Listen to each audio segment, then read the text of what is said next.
UIDAIने आधार धारकांसाठी महत्त्वाची माहिती जाहीर केली आहे.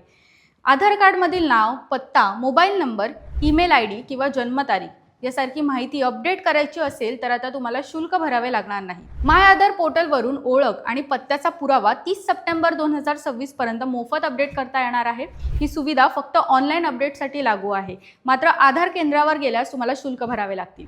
UIDAIच्या माहितीनुसार आधार सेवा केंद्रावर जाऊन डेमोग्राफिक माहिती म्हणजेच नाव, पत्ता, मोबाईल नंबर, ईमेल ID किंवा जन्मतारीख यासारखे बदल केल्यास तुम्हाला 75 रुपये शुल्क भरावे लागणार आहे. तर बायोमेट्रिक माहिती म्हणजे फोटो, बोटांचे ठसे किंवा डोळ्यांची बाहुली यासारखे अपडेट्स करायचे असतील तर तुम्हाला 125 रुपये भरावे लागणार आहेत. त्यामुळे पैसे आणि वेळ वाचवण्यासाठी नागरिकांनी शक्यतो ऑनलाईन माध्यमातून आधार अपडेट करण्याचा पर्याय निवडावा असं आवाहन UIDAIने केलं आहे. हा व्हिडिओ कसा वाटला आम्हाला कमेंट करून नक्की सांगा आणि अशाच व्हिडिओसाठी आम्हाला फॉलो करायला विसरू नका.